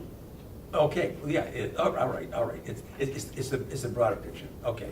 It's, okay, I think we're saying the same thing, Amanda. I am, but I'm We're saying thinking, it I'm differently. thinking, there's two pieces that we Okay. talked to different people, and Yep. some of them want to come here and do things, and then some people want to come here and bring their own stuff and do things, so there's two different things. Either, we have an up and going working farm that, learning occurs upon, Mhm. or we have something that is learning that involves the farm. That's kind Yeah, of, and there's two different focuses. One is commercial production with learning as a sideline, I'm guessing, and then the other would be learning is your primary product, with any commercial production is sort of the sideline. Is that what you're saying? well, no, but that sounds good too.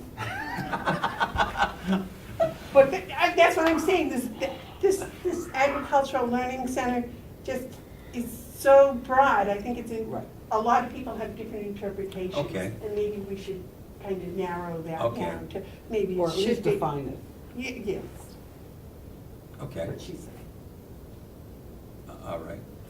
I think in going forward and asking somebody to to study it, because we've got to be able to give them a clearer sense of exactly what it is we want them to study.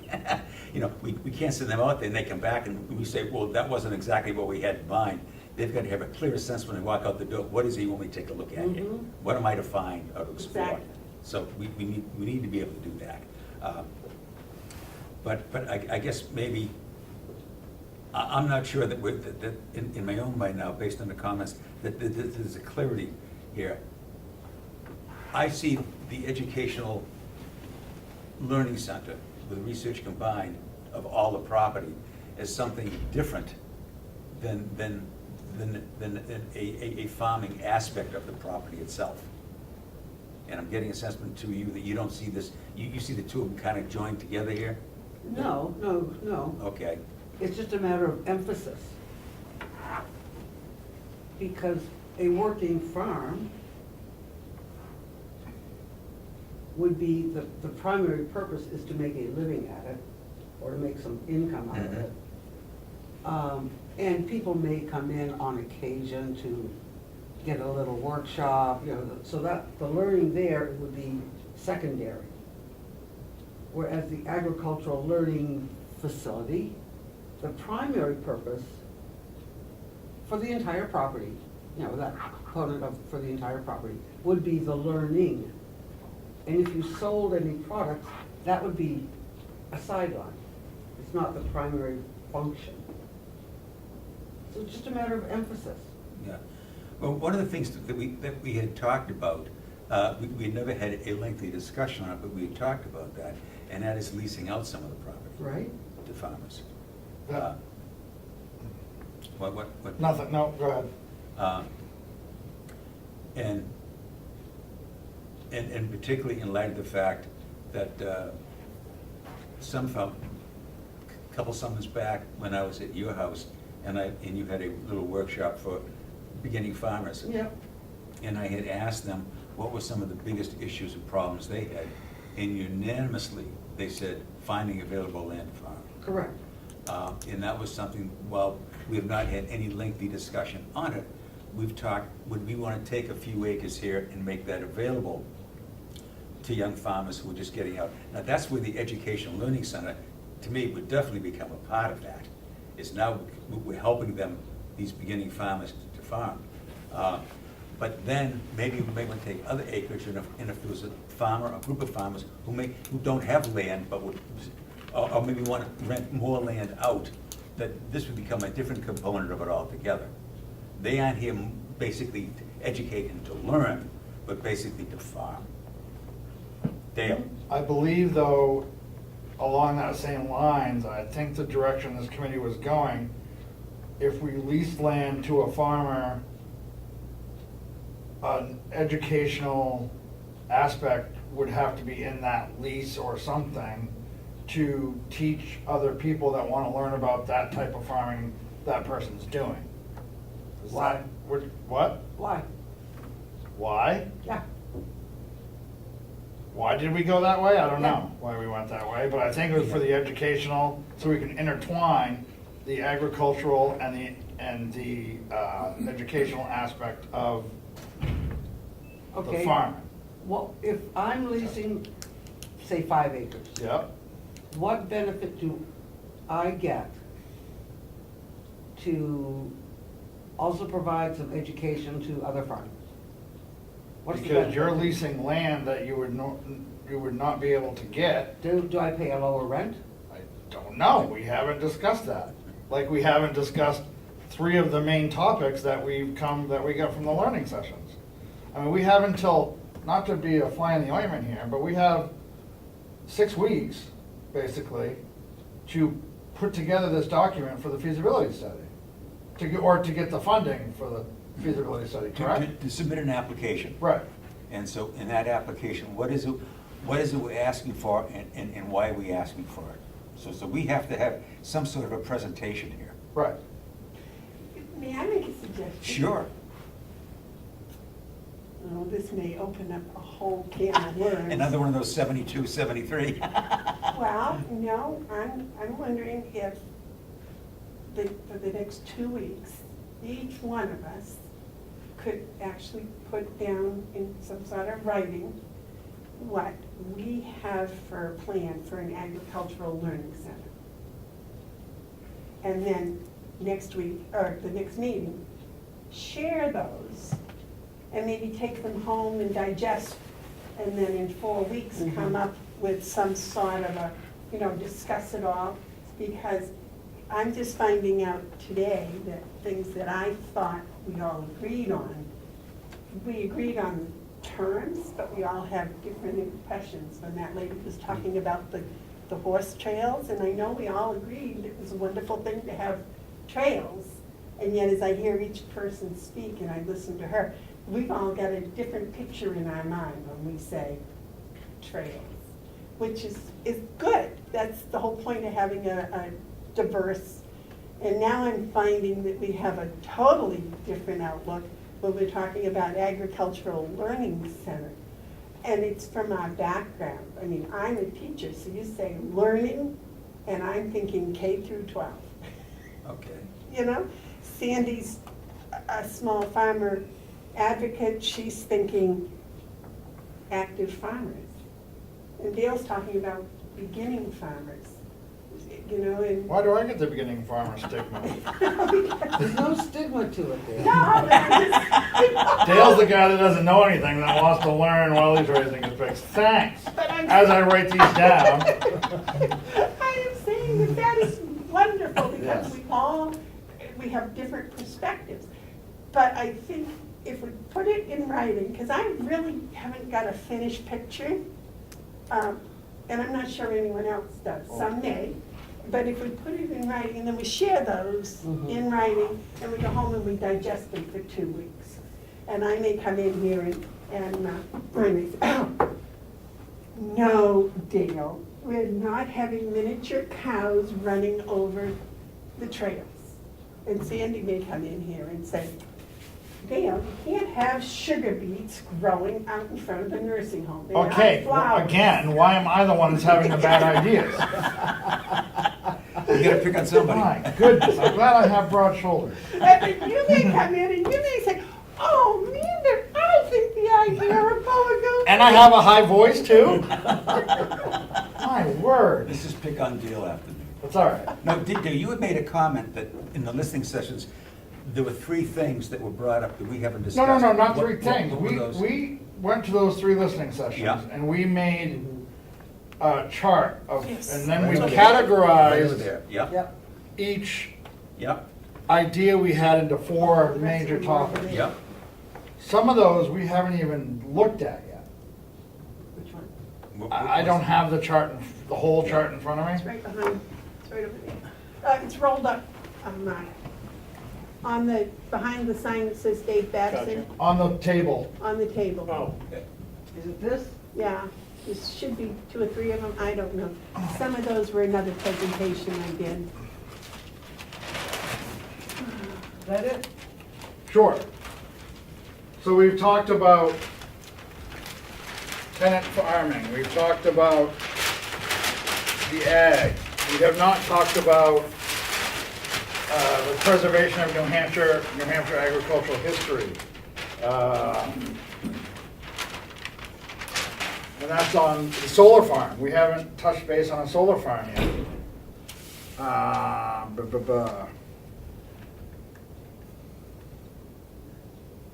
We talked about the horse boarding, the hydro aquaponic ag. We sort of touched on that, but not really. But wouldn't that come under the agricultural feasibility study? It could. Yeah, that's what we need to figure out. Yeah. I mean, if we need to make a presentation to get these matching funds through whatever foundation we're looking to get these funds, like Amanda said, or you said, I don't remember, you guys were all making fun of me.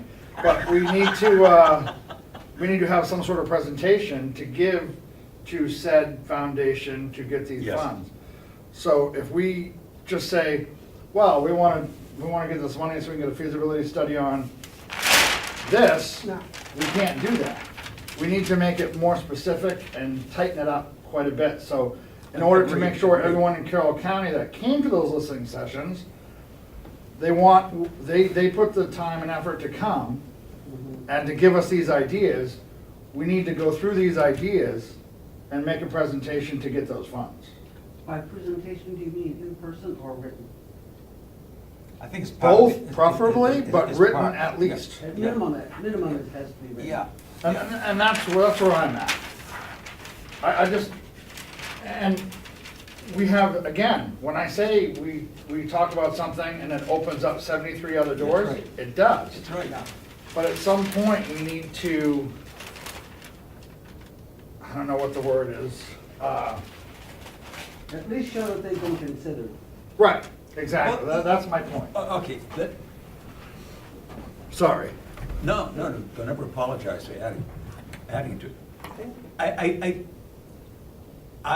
What I thought we had decided to do early on is we would, as we discuss some of these things, we would make the decision as to whether, again, we felt our expertise and background, we could not explore this in a way that it should be explored, but there may be other areas that we felt we had the competency around the table here to do that.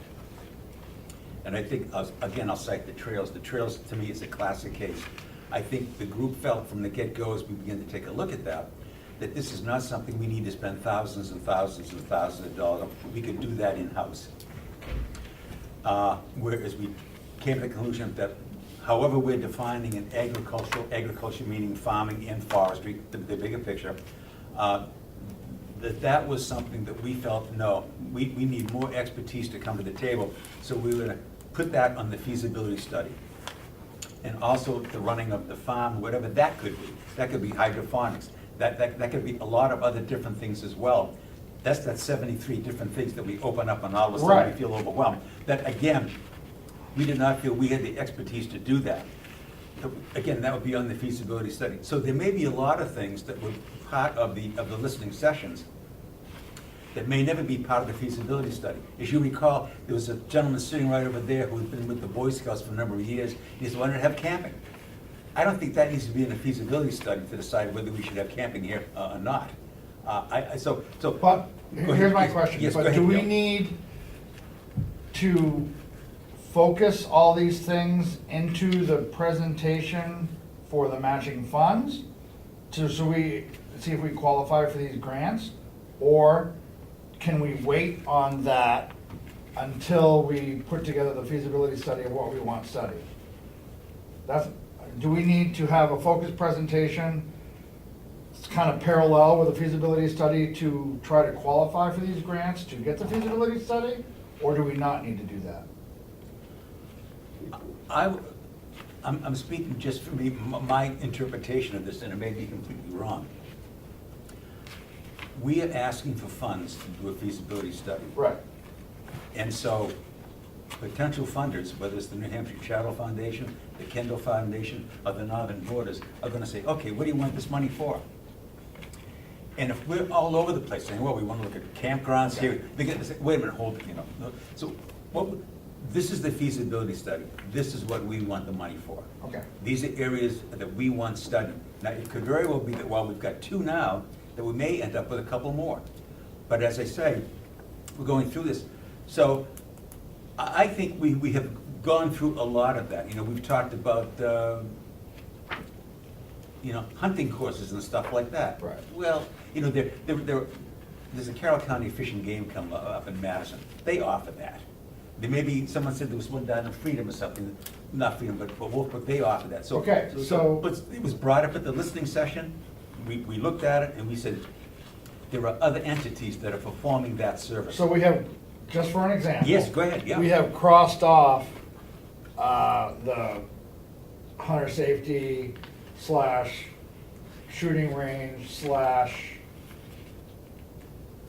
hunting aspect of what we want, what we think is feasible, whether we use a feasibility study or our own knowledge for the 894 acres on the Carroll County farm. I'm not sure we ever made a definite decision to cross that up. But Right. we did discuss it, and I think there were comments made that there are other organizations, other entities out there now already providing that service. But, to be fair. Yeah. For all of those organizations, we should have a conversation and see if that's an ongoing thing they care to do.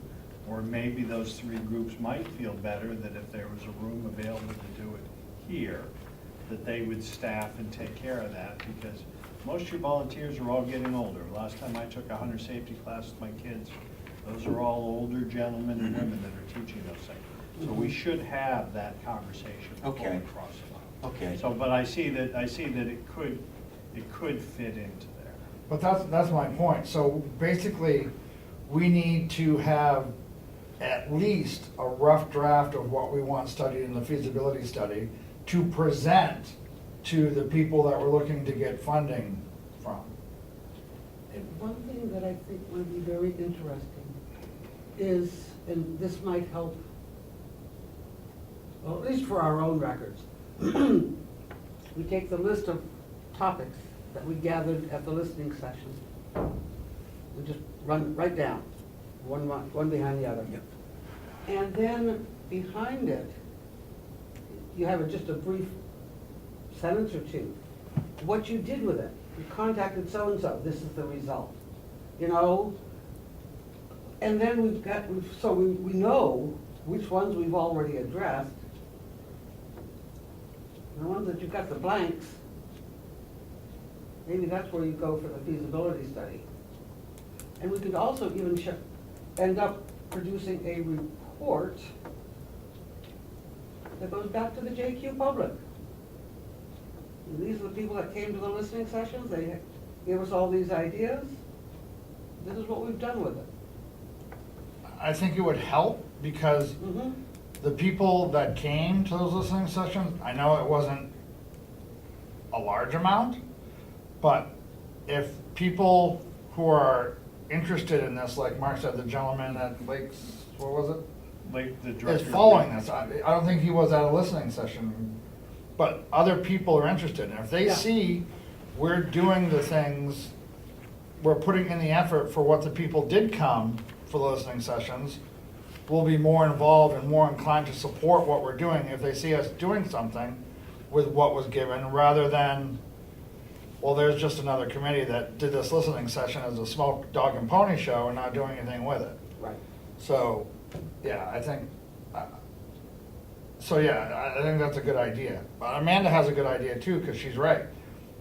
We all think of learning. Mhm. Are you nervous that I'm agreeing with you? Are you waiting for the hammer to fall? I'm not used to being told I'm right. Oh. We all we all, 6 of us, when we're all here, say, yeah, an agricultural learning center is great, but What does we that all mean? have a different idea of what that looks like. What does that mean? Well, that's what we're hoping to So- quantify at the next meeting. To bring it full circle. Yep. We have 6 weeks to get this ready, to present to this one charitable organization that we're looking to get money from. It's gotta be done before March 30th.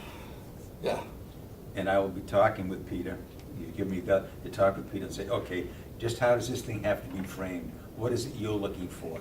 Well, we find out what registering involves. Yes, Right. that's And programs. then from there, he'll tell us. Yeah. But, And is there a format, what you're saying is there a format, an Yeah, application form that yeah, they use? yeah. And per my notes here, you're allowed to do that, except for financial. yes. Yeah, well. It's in the minutes. Yeah, we're not making any. Nice job. I know, right? I'm on fire. Now, let me just say here that, and I'm going back many years, but I was on the board of directors of the northern New Hampshire region of the New Hampshire Charitable Foundation. And we used to accept, we had a couple of grant cycle periods. They probably have changed the rules dramatically. But what they liked is, they liked someone there basically making the case, making the presentation. It was more than you sending them something in and they read it. Mhm. They wanted you there saying, okay, this is what we're after. And then they'd open up to all sorts of questions. Well, flesh this out for me a little more. What do you mean by this? Be more specific. So, and I would suggest that as we go forward with this, we should accept the fact that somebody's gonna have to get down there before this board and make the presentation. One or more. One or more, yes. And to me, that's a given. I think we should know that now on January 27th, so that as that goes forward, someone's gonna be there. Do you want another motion that you're going, or should you just move on? I think we should all go and support whoever we decide should. You be the love field spokes- trips, don't you? She wanted to go to New York, I remember I that. I still have been reading about that farm over there. Isn't that incredible? You know where there's another one that's really a lot closer? Let's stay on topic here. Now, come on, we're digressing. We got 10 minutes. It's in Bethlehem, New Hampshire. There's a school, Really? yeah. In Bethlehem? Yeah, I visit, it's amazing, yeah. Yeah, What's it called? I'll give it to you after. Yeah, okay. Is that Meadowstone? No, no. Okay. But I like your idea of a report to the public. You know what we can do also? Sandy's. Doesn't bother me. I'll take Okay, credit, but it was okay, Sandy's. all right. But you know, the other thing is too, and I've thought about this, and let's just put this out since we're going in that direction. And that is kind of fleshing out Sandy's suggestion a little bit here. When I did the 2 radio shows, the 2 radio interviews about the listening sessions, both times I was welcomed back. They said, come on back, keep us periodically posted as to what's going on here. Well, have you And done that? I've never done that. Well, what's the problem? But, well, the thing is, because I just don't want to go off the half-cocked, and you people turning on the radio say, well, what is he doing here? We never told him to do this. But I think that's something we may want to follow up also, is to try to generate more public interest in Well, we had involvement. so much interest at the very beginning. I mean, you had Damon at every listening session. Yeah, You had people following it, and now we're X amount of months removed, and they have an avenue to watch it and keep updated. well, they do. Right, I mean, right, that's why I and pointed it's that here. direction. Yeah, and. Like and I- Vanna. You know. But yeah, the more we can get out there, the more support we're gonna get for these ideas. And the more people see that we're doing something with their ideas, we'll get some momentum going. I think that's why Mrs. Salinger called me today. You know, and I just said, well, yeah, come on in. But Yeah. it was, We've always made it clear through the videoing that public input, the public is more than welcome. These are not meetings that are held behind closed doors. But see, if we Yes. get that, like, progress report to the Yeah. public, that would be some ammunition to take to the radio. And a speaking, Yeah. a document to speak Yeah. from on the radio. Yeah, well, as I said, both times, they were very pleased that we had Yeah. someone there, and they said, come on back, you know, this Yeah. is great. Yeah. Keep us in the loop. So, the invitation is there. I never followed up on it because we were busy but since we're discussing basically public relations here and getting out there what we're doing, I just want to put that on the table. I think that there is one avenue, and I can tell you, in the past, with the first committee, Damon used to call me at home on more than one occasion. So again, I think that's another medium that we could use, just a phone call to Damon and say, give me an update here. He'd welcome it. Well, I'm sure that Carroll County and Carroll County Independent, Condos. Granite State, Granite State over there in Wolfboro. I mean, I don't think we've been isolated. The fact that Damon hasn't showed up, I don't think means he's no longer interested. I think he's just gone on to other things. well, if he But- heard Dale and I today, maybe he'll come next time. I Sandy. can't do it I know, we'll do that. right away, because I've got this other paper thing I gotta get done. Okay. But I could take that list, those 2 pages there. And this one too.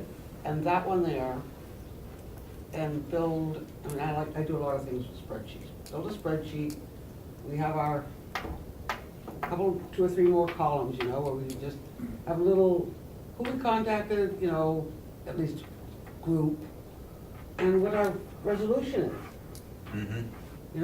Just like a little tally sheet for our own use, if nothing else. Well, that would help us pinpoint the things we need to Yeah. document Yeah. and state to the. Exactly. And that charitable could people. even be part of the application document that goes to the funders. So it's a multi-purpose tool. I think that's wonderful that you'd be willing to take your time to do that. I just Why think don't that's. why don't you finish your application early so you can start that? Because I gotta go in for surgery on Tuesday. Oh, I'm sorry. Well, take it to is it an overnight thing? No, no. Oh, it's just a day I'm thing? gonna be there for a week. Can you write with your right hand? No, Well, I'll get you a tape recorder. no, I'll work on it after the end of next week. All right, perfect. We've got 2 weeks. Just a flush one. This is a hard-hearted committee, let me tell you. Yeah, Take some no of them are prisoners. really. Take no prisoners. Whoa, what? He's always so innocent. What did I do? Oh. Yeah, I know. Well, that's how I talk, according to Amanda, with that high-pitched voice. Okay, all right here. One other thing, can we move on? If you would- Please. What I did is yesterday, I had a very interesting meeting with Howard Chandler, who heads the nursing home, and also the chef over there, Chris Delisle. Yes. And what I asked them, we talked about an hour and a half, and what I wanted to know is the history of food being grown here on the farm and the problems with it ending up in the nursing home with the jail. And what Chris said, and I heard all this before, he says, it's logistics. He said, there was no companion planting, no follow-up. He says, what would happen is, and this was not in a critical way, he was just saying these were some of the problems that we had. The truck would back up and we'd have 150 pounds of squash. He says, and he says, just no way that we could deal with that. He says, and some of the products had to be washed and cleaned and everything. I didn't have the staff to do it. He says, it just did not work out. He said, so I'm not saying, and Howard Chandler was there too, he says, we're not saying that, no, we're not interested at all. But he's hopefully what we can convey is that we could possibly be a small player in all of this. He says, but there's definitely, there's gotta be a plan. He says, there's gotta be, you don't just plant, tomatoes 1 week. He said, there's gotta be companion planting, not companion, that's not the right word. Succession. Yes, succession planting. He says that there's got to be that, so we can stretch out the growing season, and we can take it in much smaller doses. He says, but what he did mention, and I thought was interesting, hold that thoughts in. Yeah. This is Chris, he went up to Grafton County. They're a big operation up there. And he says, they've got this thing done with tea. Now, he didn't say that, that was my interpretation. They basically, they harvest, they go in there, they process it all, they cut it up and put it in little freezer bags. He said they've got a walk-in refrigerator. He says, and they're drawing on that stuff for months and months. He says, but they've really got this thing down. And I said, do you think it'd be worth a visit up there? He says, well, if you're gonna pursue this, it may be worth it. Field trip? I'm sorry. I do believe that a couple of years ago, they have a freezer processing system here. Am I right? It was before I was here. They dabbled in it, The inmates did the processing and. but I don't know to what extent they did, but there was some processing being done at the jail, and it was bagged, and it was put into a freezer. I've also been told that you're in a much better position than I am, that the previous chef basically was not open to this. He just didn't want to do it. Well, he was open, but he wasn't consulted. Okay. So the problem where you're talking about 150 pounds of squash Yeah. showing up, he had 1,000 pounds show up one time. Okay, all right. I So wasn't. And it's the same issues that, Mhm. that never knew what he was going to get. Yep, And it was yep. showing up in quantities he didn't know, and it was unwashed, and it was Yes. on everything. So the same things. I would not say that he was any less receptive. Yeah. But, you know, he came out several times and said, I need to plan the menu a month in advance. But if nobody's had a conversation with me 2 months before that, I don't know what's going to happen there. So he has to fill his menu a month ahead. Yeah. And no one, it wasn't his fault, but there was no coordination between the growers and that there, so. Yeah, I think that was. And I another think term it's as well. easier for this gentleman because he doesn't have to worry about it. There's very little that's coming over to Yeah, him. but he also said that he's a small farmer himself, which I Well, was. I'm sure he might have more and- interest. Yeah, but you're right. They call it logistics, that they just, you know, they just never knew what was going on. And I know I had talked with Ken downstairs about this, and he unfortunately was sick yesterday, he was unable to make the meeting. But what Ken had put on the table, and I think Howard and Chris is, there was a complete lack of planning here in the past. It just, the left hand never knew what the right hand was doing, and it just created problems. And there's nothing in the short term that's going to change that. Yeah, So we've had a conversation. okay, That is, Same. that planning is critical. yeah. Yeah. Between both sides of the equation. The grower should not plant anything before he has a rough idea Yeah, of where it's going and in what quantity and when. So that the consumer, the user on the Yeah. other end, knows when to get it, what they can expect. You gotta have that planning.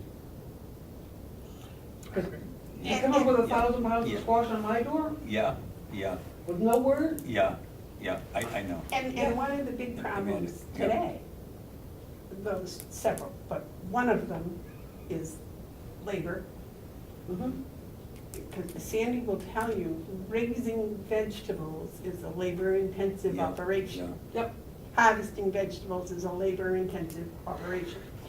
Secondly, and this is just from my experience as commissioner for the past year, I sign all the checks for the produce that they buy. The quantities that they buy from wholesale operations, the prices are so low Yep. that I would think it would be impossible to pay for the seed, pay for the fertilizer, and take it out of the ground for what they're paying for. But you Yeah. can't. Yeah. You can't. On a per unit basis, you can't. What I found. There is very, Yeah. I do not know of any farmer in New Hampshire, unless they are on the western part of the state in the valley, Connecticut Valley, that's got the real scale, that can afford to grow and sell at commodity or near commodity pricing. Yeah, and that would be considered, in my opinion, with free labor. Yeah. Yeah, You know, it's just, that's why farmers markets prices are so much higher than the grocery store price, are higher. Yeah. Because it just, when you figure just expenses, Yeah. Well, a lot of it's the economies of scale. I mean, out in the Midwest and California, a farmer can farm hundreds and hundreds of acres. There's certainly an economy of scale there from a farmer who's just farming 3 or 4 acres. Well, or even a farmer who's farming 100 acres with 30 or 40 crops. It's going to be mechanized, but perhaps not to the same way as a large vegetable production in California or Mexico. Now, for the most part, though, not always, but for the most part, produce produced in New Hampshire is going to have far fewer herbicides and pesticides on it. Not totally, but in general. Uh-huh. Healthier. Well, a lot of it's got to do with the mindset of the farmers. And the air it's raised in. Well, no, this is not a good area generally to grow vegetables. No, I mean, what comes out of the air. Oh, okay. The air around cities drops more things onto growing vegetables than the air around Mount Washington, No, I'm thinking of, say, the chemicals, etc. fields, the produce fields in California or Florida, or, you know, it's pretty dry, there's less humidity, there's less disease, sometimes less disease. But they still, the soil's not as fertile, so they pump it full of chemicals and huge monocultures. But still, they can grow things a lot cheaper. Well, I think it's because of mechanization. I mean, piggeries that raise 50,000 pigs a year can do it so much less expensive Sure. than little Mander who's raising, you know. It's that economy of scale. Yeah. There's definitely an economic advantage. But as I said, I did want to talk with them, and they were very open and receptive. This is Howie and Chris. I just wanted to see if, as we go forward with the study here, what role, if any, the nursing home and the jail could play. And I think they made it clear that they just did not see themselves as playing a big role in this. That not that they said, you know, we're not going to buy anything, but they just didn't see themselves playing a big role there. And I just wanted to know that. Yeah. So I think now I do. Totally understand. Yeah. I would say the bigger role that anything that's Yeah. raised or grown here would play in both the jail and the nursing home would be the nursing home people being able to get out, to see it, to maybe even participate in Yeah, some of it. yeah. The same way with the people Yeah. in the jail. And maybe with the occasional treat. Yeah. Yeah. Chris has done a wonderful job. He had outside of his office Yeah. a small herb garden this year, Yeah. Well, which as I did said, really well. It was they- a raised herb garden. Yeah. He used it, he would go out and he would, you know, pick the stuff. But you know, how many herbs do you need to cook for 200 people? Yeah. No, both he and Howard were very receptive. They were very open. I really enjoyed my visit with them, and they just talked very openly and freely. And I enjoyed it. I got the information that I was hoping to get. It is after 5. Unless anybody has anything else, I will accept the motion to adjourn. So moved. Is there a second? Yes. Oh, I All those in favor? Sorry.